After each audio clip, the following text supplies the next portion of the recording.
प्रमुख अतिथिज्यू डाक्टर बाबुराम भट्टराज्यू अनि त्यस्तै विशेष अतिथि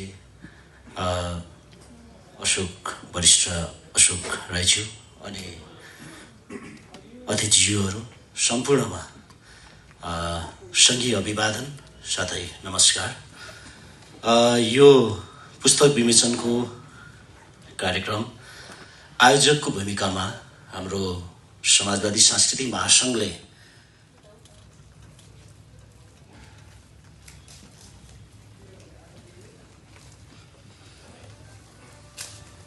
धन्यवाद। आज प्रगति लेख्दिनु भयो भन्ने भन्नु होला। अरू धेरै कुराहरू थिए। प्रमुख अतिथिहरूले यति टाइम दिनुभयो, मलाई लागेको थियो हिजो पनि मलाई चाहिँ डाक्टर साहबको टाइम हुँदैन कि जस्तो खबर पनि आएको थियो, तर आज उपस्थिति भइदिनु भयो। म धेरै गौरवान्वित भएको छु, एकदमै गौरवान्वित भएको छु। र उहाँको हातबाट यो समाजवादी सांस्कृतिक महासङ्घका उपाध्यक्षज्यू, आजको यस कार्यक्रमका प्रमुख अतिथि तथा नेपालका पूर्व प्रधानमन्त्री आदरणीय बाबुराम भट्टराईज्यू, त्यसै गरेर जनता समाजवादी पार्टी नेपालका वरिष्ठ नेता अशोक कुमार राईज्यू, त्यसै गरेर प्राध्यापक डाक्टर काशीराज पाण्डेज्यू, त्यसै गरेर वरिष्ठ नाट्यकर्मी प्रभाकर देव शर्माज्यू, मेरो जीवन सङ्गिनी लगायत उपस्थित दाजुभाइ तथा दिदीबहिनीहरूमा नमस्कार गर्न चाहन्छु। स्वीकार्नुहोस्। नमस्कार, अभिवादन। आज चाहिँ संयोग भन्नुपर्छ। मैले यो पुस्तक चाहिँ मैले 10 वर्ष अगाडि लेखेको थिएँ, मेरो डायरी। अनि त्यो बेलामा हामी भुइँ भुइँमा थियौँ। मैले डाक्टर साहबलाई त्यो बेलामा प्रधानमन्त्री हुनुहुन्थ्यो। मैले उहाँका त्यो गतिविधिहरू नि त्यतिखेर हामी जमिनमा बसेर के गर्नुभएको छ, कसो गर्नुभएको छ, त्यो बेलामा मैले राजधानी पत्रिका हेर्थेँ। अनि त्यो मेरो दिमागमा 110 दिनसम्म किन केही गर्न सकिँदैन, हामीले हाम्रो जीवनमा हामीले नै किन परिवर्तन गर्न सकिँदैन, अथवा चाहिँ हामीले के एउटा अभियान चलायौँ भने, कुनै एउटा मिसन लिएर काम गऱ्यौँ भने त्यो मिसनले केही गर्न सक्छ कि सक्दैन भन्ने मेरो मनमा एकदमै ठुलो चाहिँ त्यो रनको आइरहेको थियो। र मैले त्यसैलाई कृतिकार, रचनाकार, नाटककार, लेखक राजन केसीद्वारा लिखित पुस्तक रनको, यद्यपि मैले यो रनको पुस्तकको सबै अंश त पढ्न पाएको छैन। मैले सुरुवातमा थोरै मात्रै पढ्ने सुरुवात गरेको मात्रै छु। त्यसले नै सङ्केत गर्दछ कि त्यहाँ रनको सपनाहरूलाई लयबद्ध गरेर उहाँले, राजनजी आदरणीय मित्र, मेरो छिमेकी हुनुहुन्छ। हामी 20-22 वर्षदेखि सँगसँगै मर्निङ वाक गर्ने त्यति धेरै सँगै गर्ने मौका नपाए नि दिउँसो अरू बेला हामी खाजा खाने बेलामा, चिया खाने बेलामा भेटघाट गर्छौँ र विभिन्न देशका चिन्ताहरू गर्छौँ, समाजका चिन्ताहरू गर्छौँ। र त्यसका कहिलेकाहीँ हामी त झन् अझ उहाँ त हामीले हेर्दा अझै सामाजिक रूपमा धेरै नै एक्टिभ देख्छौँ। हामी त अध्यापनमा लागेको मान्छे, त्यति फुर्सद हुन्न, समाजसँग धेरै भिजेको हाम्रो अगाडि।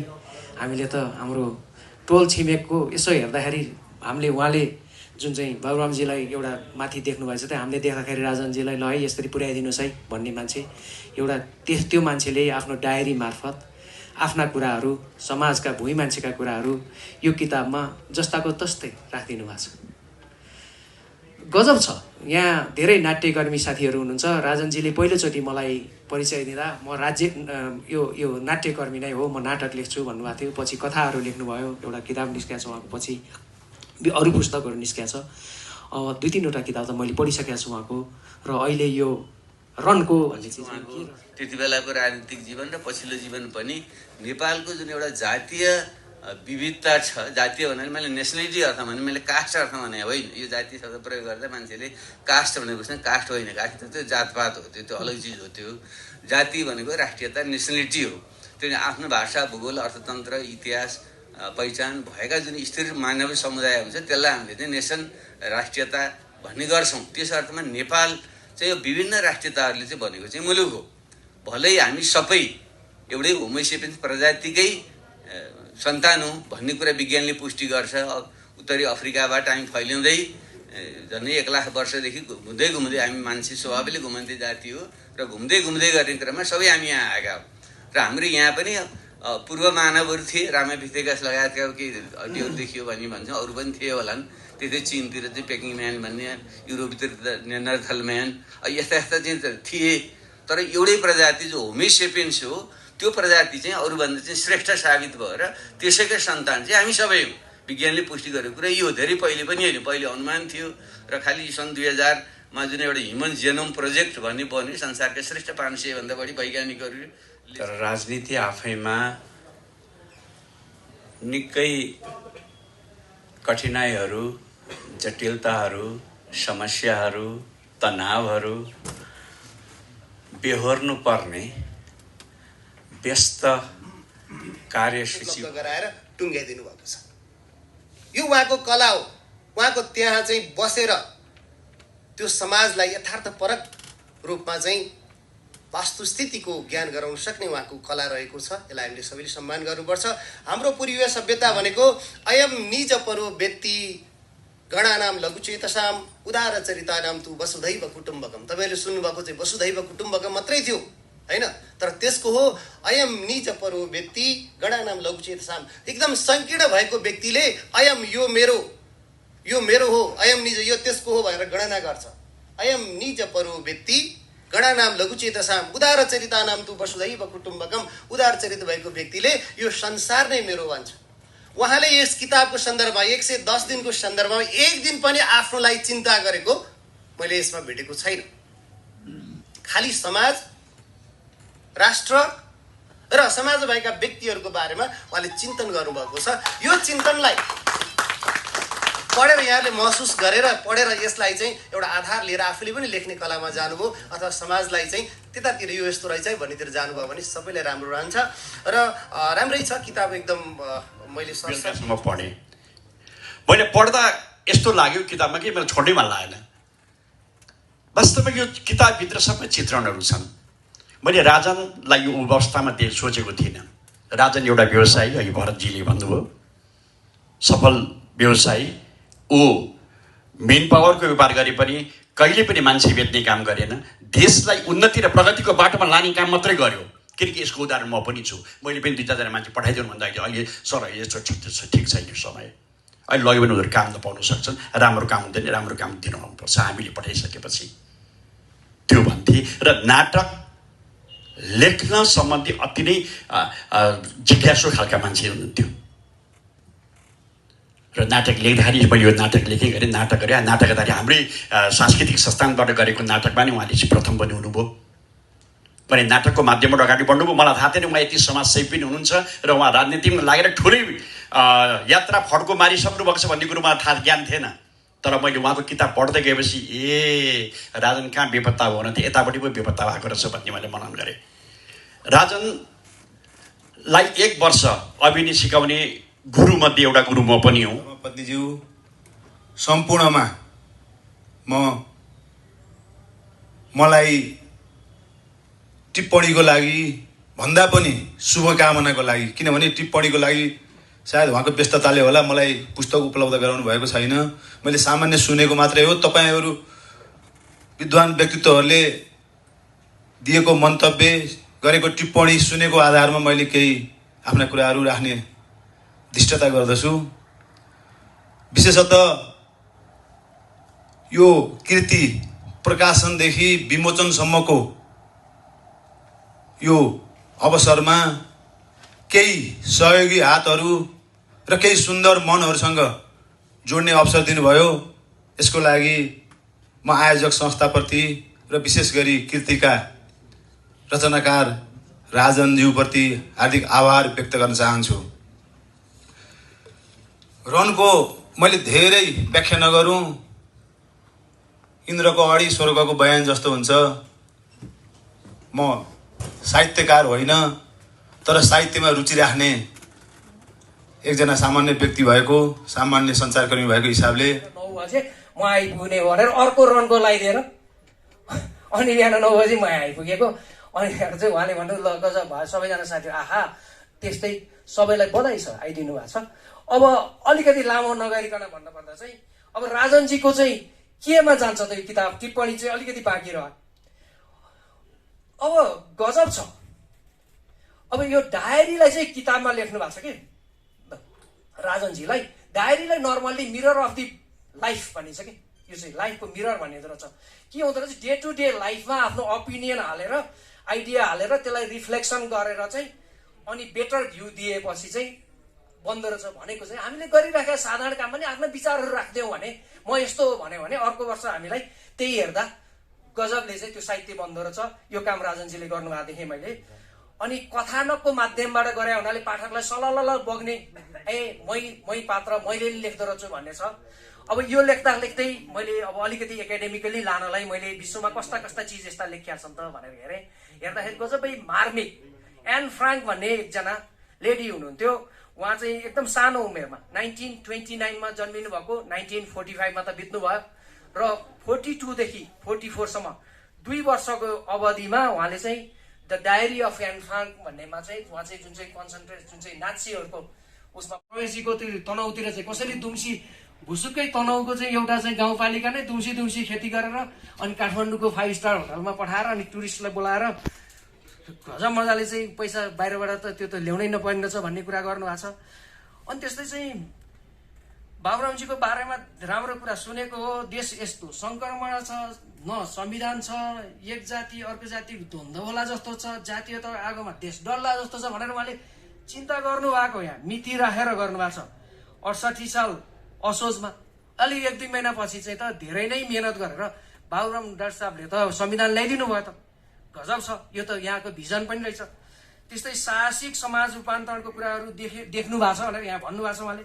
मेरो स्वभावसँग बाबुरामको स्वभाव मेल खाए जस्तो भन्नुभएको छ। यो त्यो ठुलो आँट गर्नुभयो क्या त्यतिखेर। अहिले त ठिक छ, उहाँहरू एउटै पार्टीमा एउटै केन्द्रीय कमिटीमा हुनुहुन्छ, गजब छ भन्न सकिन्छ कि। तर मैले पनि पहिला आँट नगरेर आयो यसरी। अलिकति ठुला मान्छे त ठुलो मान्छे होला, अहिले त हामीले कहाँ बोल्न मिल्छ र भने बेला उहाँले डायरी लेख्नु भएको थियो कि कहिले सेयर गर्नुहुन्थ्यो। अनि यो 100 डेज मिसन हो उहाँको, यो त 110 भन्नुभयो तर चाहिँ खासै 100 डेज मिसन, 100 दिनभित्रमा त धेरै कुरा। अनि फेरि मजदुरको कुरा गर्नुभएको छ, असाध्यै मनपर्छ। जब मजदुरको कुरा गरिन्छ नि अनि मलाई मनपर्छ कि। हुन त म अहिले एकाडेमिक हो, तपाईँ कुनै ठाउँमा काम गरे बापत मजदुरले पैसा पाएन रे भनेर मलाई मेरो काममा भरे बेलुका 12:30 बजे गएर पैसा उठाइदिन्छु। किनभने कामको पैसा पाउन पर्छ, अझै पनि पुरै छैन।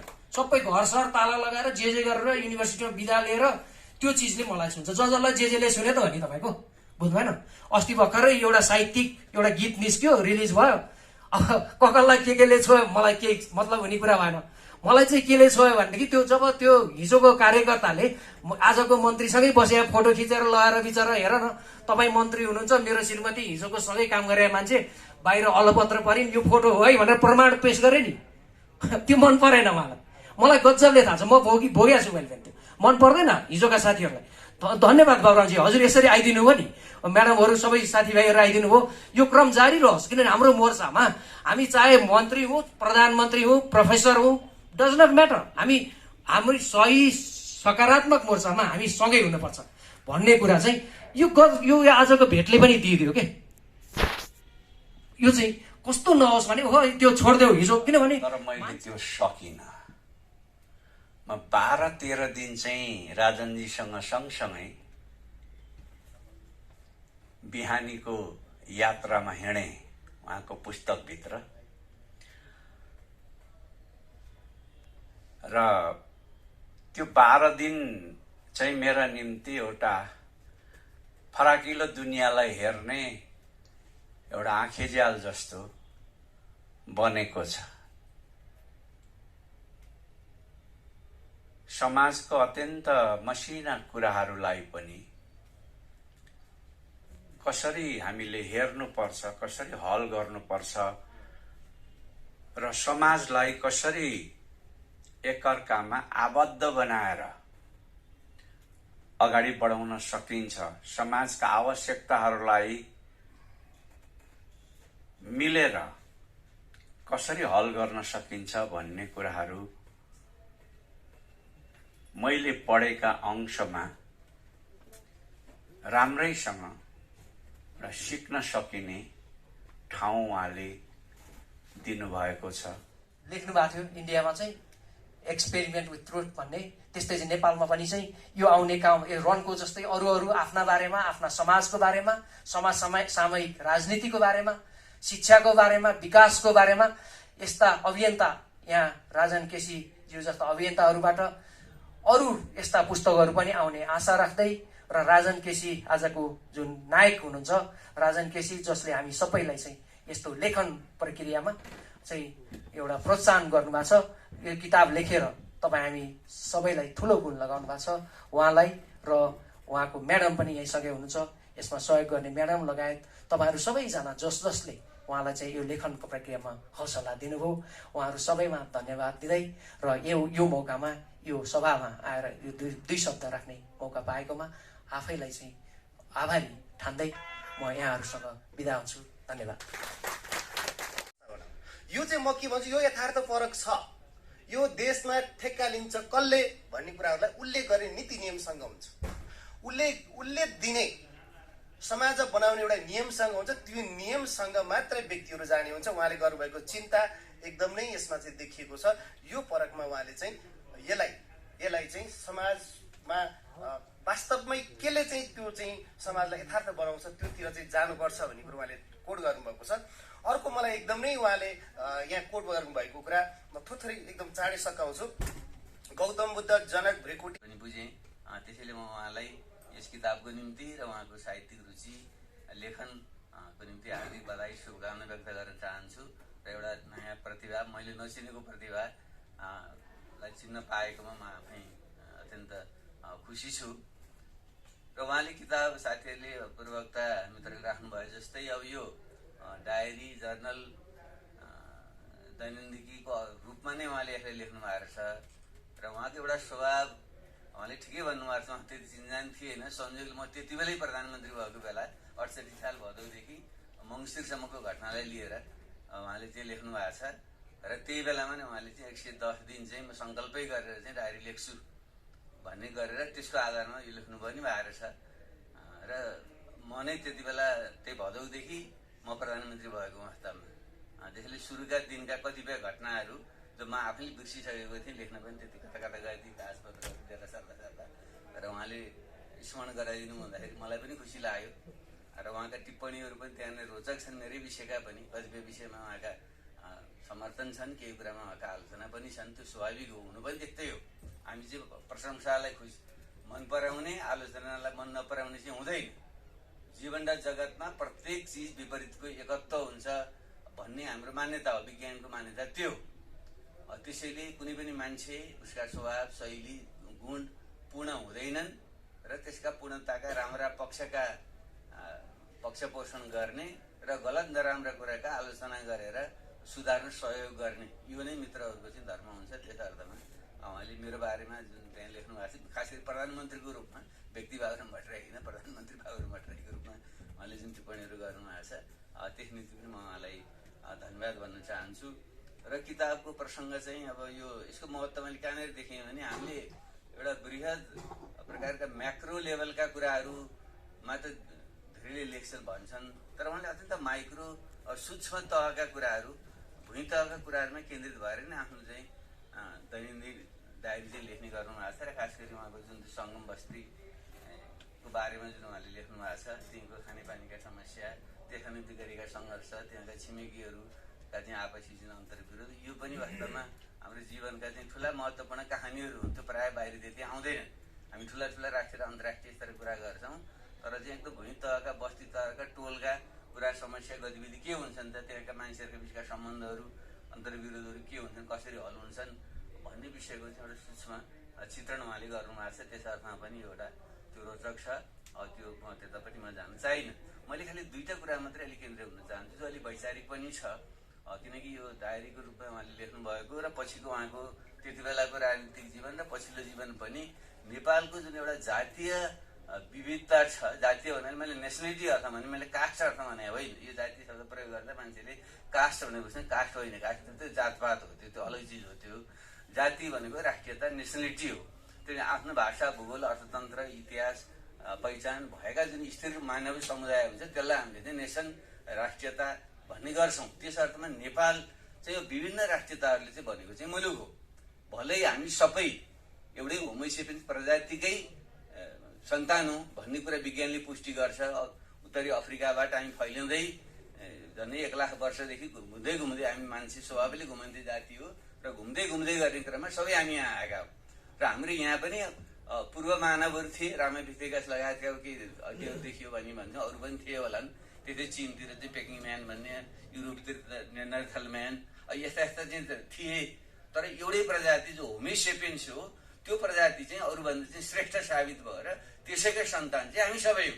विज्ञानले पुष्टि गरेको कुरा यो धेरै पहिले पनि होइन, पहिले अनुमान थियो र खालि सन् 2000मा जुन एउटा ह्युमन जेनोम प्रोजेक्ट भन्ने बन्यो, संसारकै श्रेष्ठ 500 भन्दा बढी वैज्ञानिकहरूले चाहिँ यो मानव जातिको बारेमा जुन शोधखोज उनीहरूले गरे, त्यसपछि चाहिँ आजकल त डिएनएको टेस्ट गरेर नै पत्ता लाग्छ। त्यो डिएनएको टेस्टबाट नै पुष्टि भएको कुरा हालसालै धेरै पहिलेको कुरा होइन, जम्मा 20-22 वर्षको मात्रै कुरा हो। उसले पुष्टि गरेको हो भने हामी सबैको उत्पत्ति चाहिँ अफ्रिकाबाटै भएको, त्यो होमोसेपियन्सबाटै भएको। अलिकति मिसिया छ, अरू गाई नस्लहरू चाहिँ मिसिया छन्, क्रस ब्रिडिङ भएको छ, तर मूल रूपमा चाहिँ हामी 99% चाहिँ हाम्रो जिन चाहिँ एउटै छ भन्छ। त्यसो भएको हुनाले हामी नेपालमा आएका हामी सबै पनि त्यसैको प्रजाति हौँ। तर आउने क्रममा कोही छिटो आयौँ, कोही उत्तरबाट आयौँ, कोही चाहिँ पश्चिमबाट आयौँ, कोही दक्षिणबाट आयौँ, कोही पूर्वबाट आयौँ, अलग अलग कालखण्डमा आयौँ र हाम्रो भाषा, संस्कृति, मनोविज्ञान, रूप रङ्ग पनि हावापानी आदि कारणले गर्दा फरक देखिन पुग्यो। त्यसले हामी मानव चाहिँ एउटै हौँ। त्यसो भएको हुनाले नेपाल चाहिँ विश्वकै यो मानव जातिको सानो माइक्रोस्कोप जस्तो चाहिँ जस्तो चाहिँ यो चाहिँ छ, एउटा बगैँचा जस्तो सबै खालका मानिसहरू जो अफ्रिकाकै एउटै त्यही रुख हो, त्यही रुखका हाँगा बिगा हामी हौँ र हामी विभिन्न हाँगा बिगा तर अलग अलग रङ रोगनका चाहिँ फुलहरू जस्ता चाहिँ हामी नेपालमा अहिले चाहिँ आएका छौँ। त्यसैले यसलाई चाहिँ ठिक ढङ्गले बुझ्ने र हामी सबैको चाहिँ एउटा भावना चाहिँ एकता कसरी कायम गर्ने, पहिचान र अधिकार सहित एकता, एकले अर्का सबैको चाहिँ पहिचानलाई स्वीकार गर्ने र सबै हामी समान हौँ है, हामी फरक हौँ तर असमान होइनौँ, we are different but not unequal भन्ने कुरालाई ध्यानमा राखेर हामीले यो मान्यता अनुसार देशलाई चाहिँ सङ्घीय पुनर्संरचना गर्नुपर्छ भनेर सामान्यतः त पहिले भनिन्थ्यो। तर मुख्यमा त माओवादी जनितको क्रममा हामीले वर्गीय जातीय लैङ्गिक सबै प्रश्न सँगसँगै यो प्रश्न पनि हल गर्नुपर्छ भने जबरजस्त ढङ्गमा उठाएको चाहिँ हामीले हो। त्यति बेला हो त्यही विषयमा चाहिँ पछि आएर चाहिँ जुन अलिकति थोरै अपूर्णता रह्यो संविधान लेख्ने क्रममा, अनि मधेसी आन्दोलन, जनजाति आन्दोलन, थरौट आन्दोलन आदि लगायत भए र त्यही क्रममा खस चाहिँ अरूको पनि आफ्नो पहिचान हुनुपर्छ भन्ने आन्दोलन पनि उठ्यो। ती पूरक आन्दोलन रहे, तर त्यसको मूल जरो चाहिँ फेरि माओवादी जनित नै हो। त्यसो भएको हुनाले त्यसैको परिणामस्वरूप अहिले हामी नेपाल संहिता हामी गएका छौँ। भले यसको चाहिँ पूर्णता भाग छैन, अझै नै सबैको पहिचान र आफ्नो ऐतिहासिक थात तलो मिल्ने गरी जुन राज्यहरू बन्नुपर्छ त्यसरी बनेन, त्यो अपूर्णता त छ, तैपनि हामी ठिक ठाउँमा छौँ भन्ने हाम्रो निष्कर्ष हो। तर यसैमा मेरो उहाँ बारेमा दुईवटा टिप्पणी के हो भने, एउटा त माओवादी जनितको बुझाइलाई अलि एकरूपता नबुझिएको हुनाले त्यो चाहिँ पुरै बेठिक थियो कि यो माओवादी जनितले जातीयता चाहिँ अलिकति भड्काइदियो, यसले गर्दा जातीय द्वेष बढ्यो भन्ने बिल्कुल सत्य होइन। द्वेष बढायो होइन, हाम्रो जुन भिन्नता छ त्यसको पहिचान गर्ने, सबैको पहिचान अधिकारको चाहिँ सम्मान गरेर मजबुत राष्ट्रिय एकता कायम गर्ने पो भने हो त। सबै जातको चाहिँ वर्णको फुलबारी हो त भने पृथ्वीनारायण शाहले भनाइ त ठिकै थियो, तर व्यवहारमा त्यस्तो त भएन। किन त्यति बेलाको सामन्ती युग थियो, त्यो चेतना पनि थिएन, लोकतन्त्र भन्ने पनि आएको थिएन, त्यो कारणले गर्दा ज्ञान पनि थिएन, भन्न सकेन। अहिले हामीले चाहिँ 200 वर्षपछि चाहिँ यसलाई बुझेर चाहिँ यो साँच्चैको सबै जातिको फुलबारी भन्न खोजेको हामीले। त्यसको निम्ति हामी सबैको पहिचान, इतिहासलाई चाहिँ बुझ्ने, त्यसको सम्मान गर्ने र त्यही अनुसार चाहिँ राजनीतिक, आर्थिक, सामाजिक ढङ्गले चाहिँ राज्यको चाहिँ पुनर्संरचना गरेर एउटा चाहिँ एकीकृत एउटा समृद्ध नेपाल बनाउने भन्ने हाम्रो चाहिँ मिसन हो। त्यसो भएको हुनाले माओवादी जनितले जम्मै जातीय प्रश्नले चाहिँ अलिक भड्काइदियो कि भन्ने भावना हाम्रो त्यो सत्य होइन। व्यक्तिले बोल्ने बेहुले कुरा हो, चुचेर त्यो थेप्चेना भन्ने, काट्ने लखेट्ने भन्ने जस्ता कुरा ती त त्यो अतिवादी कुराहरू हुन्थे, विसङ्गति विकृति हुन्थेनीहरू। तर त्यो चाहिँ फेरि आन्दोलनको चाहिँ मर्म त्यो थिएन। एउटा चाहिँ त्यो मैले त्यसैको चाहिँ एउटा आफ्नै एउटा अगुवा हुनुको नाताले स्मरण गराउन चाहेँ। दोस्रो कुरा चाहिँ यो प्रश्न कसरी हल गर्ने भन्ने विषयमा अहिले पनि छ। हाम्रो जनता समाजवादी पार्टीको एउटा मूल मुद्दा मात्रै त, त्यो मात्रै त होइन, तर एउटा मूल मुद्दा चाहिँ फेरि यो जुन विविधता छ यसलाई सम्बोधन गर्ने गरी नेपाल राज्यको पुनर्संरचना हुनुपर्छ भन्ने हो। त्यसको निम्ति हामी एकै ठाउँमा छौँ, पार्टीमा छलफल गरेर हामी त्यो सही ठाउँमा पुग्नेछौँ। अब जहाँसम्म खस र खस आर्य भन्ने जुन पदावली आयो, यसले थोरै अलिक भ्रम जस्तो छ। त्यो त्यसमा हुनुपर्ने आवश्यक चाहिँ छैन। अझै खोज अनुसन्धान गरौँ, आवश्यक पर्छ भने त्यो ह्युमन जेनोम प्रोजेक्टको फेरि एउटा नयाँ दोहोरो संस्करण फेरि सुरु हुँदैछ। त्यति बेलाको जुन डिएनए टेस्टहरू गर्दा सबैको चाहिँ गरिने, केही छुट्न गयो, केही अपूर्ण पनि रह्यो भनेर अहिले फेरि त्यसको दोस्रो चाहिँ श्रृङ्खला चाहिँ अहिले विश्वव्यापी रूपमा वैज्ञानिकले फेरि गरिरहेका छन्, ताकि अझ व्यापक ढङ्गले टेस्ट गरेर हामी सबैको चाहिँ समानता र फरक के हो पनि भन्ने गरेका छन्। त्यसैले चाहिँ आर्य र खसहरूलाई फरक हो भन्ने विषयमा चाहिँ मेरो बुझाइ चाहिँ के थियो, यो शब्द मैले पनि कोइन गरे हो, पछि सुन त्यो अन्य भन्ने कुरा अन्य त त्यो ठिक थिएन, त्यो अन्तरिम संविधान मात्रै थियो। यो संविधानमा राख्दाखेरि चाहिँ अन्य होइन, यसलाई खसारे भनौँ भने मैले प्रस्ताव गरेँ, मेरै पालामा नै प्रस्ताव गरेर चाहिँ त्यो शब्द पनि राखियो। सायद उहाँहरू वार्ता टोलीमा आउँदाखेरि उहाँ आउनु पनि भएको थियो, मैले नै त्यसमा चाहिँ सहमति चाहिँ गरेर राखेको। र मैले किन खसारे भन्न खोजेको भने आखिर यो हामी चाहिँ मूल रूपमा अफ्रिकाबाट फैलिँदै आउने क्रममा अरू विभिन्न ढङ्गले मङ्गोलिया हुँदै कताबाट आए, कोही यताबाट चाहिँ दक्षिणतिरबाट आए, कोही कताबाट आए। तर यो जुन खस र आर्य जुन अहिले भनिरहेका छौँ, म जस्तो चाहिँ अनुहार भएका मान्छेहरू, तिनीहरू चाहिँ आउँदाखेरि मध्य एसियाबाट नै तिनीहरू लामो समयसम्म मध्य एसियामा बसे, तिनै उनीहरूको सभ्यता संस्कृति मूल त विकास भयो।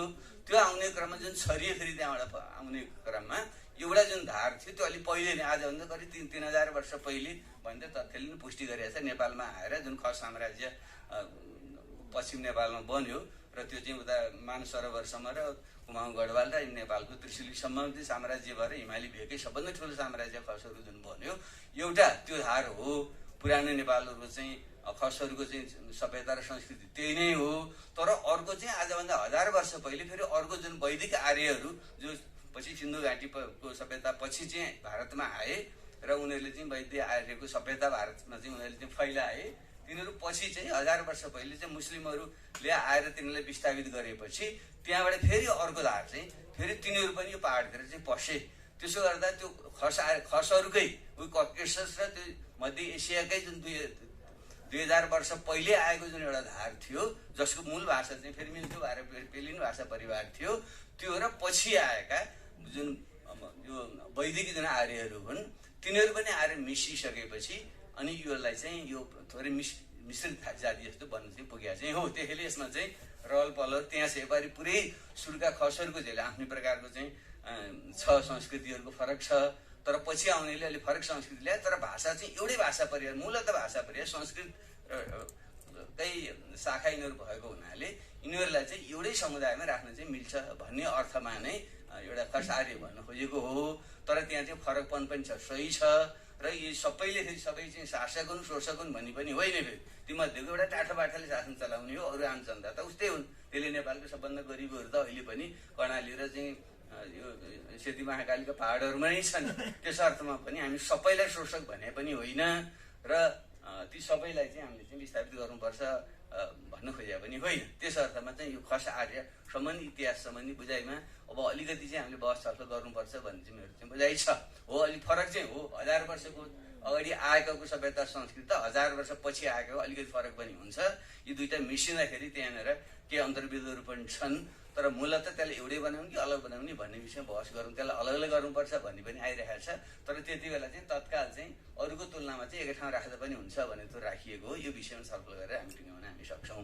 मैले यति नै कुरा राखेर यहाँले जुन मेहनत गर्नुभएको छ यसको निम्ति म उच्च प्रशंसा गर्दै आगामी दिनमा पनि तपाईँहरूको कलम चल्दै जाओस्। यी वैचारिक राजनीति विषयमा चाहिँ हामी छलफल गर्दै गएर एउटा निष्कर्ष हामी पुग्नेछौँ। अहिले त हामी एकै ठाउँमा एउटै पार्टीमा पनि छौँ र यहाँहरू पनि जुन पार्टीमा नभएका बौद्धिक व्यक्तित्वहरू जो सबै हुनुहुन्छ, यहाँहरू सबैले यसमा योगदान गर्नुभयो भने एउटा संस्कृति भाषा आदिको मात्रै उन्नयन होइन, राजनीतिक सबै हिसाबले चाहिँ समृद्ध नेपाल बनाउने दिशामा हामी जान सक्छौँ।